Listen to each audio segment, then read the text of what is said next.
بسم اللہ الرحمن الرحیم۔ السلام علیکم ورحمۃ اللہ وبرکاتہ۔ آپ کا ہوسٹ ایک نئی اسلامک انفارمیشن کے ساتھ حاضر ہے۔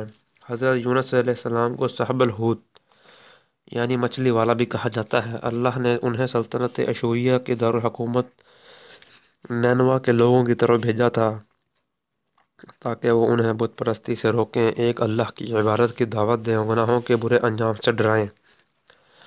جب اہل نینوا نے ان کی تبلیغ و دعوت انسنی کر دی تو انہوں نے اس قوم کو اللہ کے عذاب سے ڈرایا۔ قوم نے آپ کو جھٹلایا اور کفر و عناد پر اڑے رہے۔ جب اسی طرح ایک طویل مدت گزر گئی تو یونس علیہ السلام خود فیصلہ کر کے بستی سے نکل گئے اور لوگوں سے کہہ گئے کہ 3 دن کے بعد ان پر اللہ کی طرف سے عذاب آ جائے گا۔ یونس علیہ السلام کے جانے کے بعد قوم کو ہوش آیا تو وہ توبہ کرنے لگے اور ہدایت قبول کرنے پر آمادہ ہو گئے۔ ادھر یونس علیہ السلام ایک کشتی میں سوار ہو گئے جو دن بھر میں سکون سمندر میں چلتی رہی۔ پھر اچانک طوفان آ گیا اور اونچی اونچی لہریں اٹھنے لگیں۔ صاف لگ رہا تھا کہ کشتی ٹکڑے ٹکڑے ہو جائے گی۔ لہریں بلند سے بلند تر ہوتی گئیں اور مصیبت اتنی شدید ہو گئی کہ کشتی کے عملے کے سربراہ نے لوگوں سے کہا کہ وہ اپنا سامان سمندر میں پھینک دے تاکہ کشتی پر بوجھ کم ہو جائے۔ لیکن بہت سا مال و اسباب پھینکنے کے باوجود بھی کشتی پر بوجھ جو ہے وہ کم نہ ہوا۔ فیصلہ ہوا کہ کم از کم ایک سوار کو سمندر میں پھینک کر باقی لوگوں کو بچا لیا جائے۔ چنانچہ مسافروں نے جو مشورے سے طے کیا کہ قرآن اندازی کریں اور جس کا نام بھی نکل آئے اس کو سمندر میں پھینک دیا جائے۔ قرآن اندازی میں ایک سے زائد جو ہے وہ بار حضرت یونس علیہ السلام کا نام نکلا، چنانچہ انہیں سمندر میں پھینک دیا گیا۔ اللہ کے حکم سے ایک بڑی مچھلی نے انہیں نگل لیا اور سمندر کی تہہ میں گھومنے لگی۔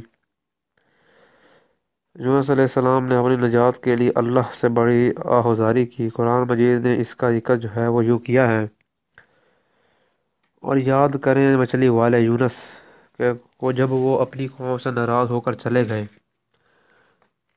تو انہوں نے سمجھا کہ ہم ان پر گرفت نہیں کریں گے۔ پھر انہوں نے اندھیروں میں ہمیں پکارا کہ اے رب، تیرے سوا کوئی معبود نہیں،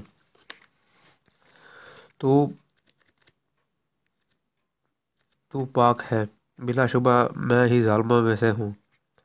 آپ کے حکم کا انتظار کیے بغیر جو خود فیصلہ کر کے نینوا سے نکل آیا، چنانچہ ہم نے اس کو دعا قبول کی اور ہم نے اسے غم سے نجات دی۔ ہم اس طرح مومنوں کو بچاتے ہیں۔ یونس علیہ السلام مسلسل دعائیں کرتے اور معافی مانگتے رہے۔ ان پر اللہ نے ان کی توبہ قبول کر لی اور مچھلی کو حکم دیا کہ وہ ساحل پر جا کر یونس کو خشکی پر اگل دے۔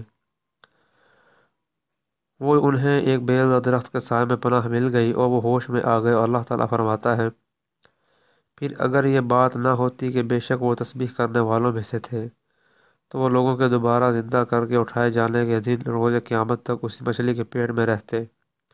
پھر ہم نے انہیں چٹیل میدان میں پھینکوا دیا جبکہ وہ بیمار تھے، اور ہم نے ان پر بیل اور دار درخت اگایا اور ہم نے انہیں 1,00,000 انسانوں کی طرح واپس بھیجا، یا وہ اس سے کچھ زیادہ تھے۔ چنانچہ وہ لوگ ایمان لے آئے تو ہم نے انہیں مقرر وقت تک متاع زندگی سے نوازا۔ السلام علیکم ورحمۃ اللہ وبرکاتہ۔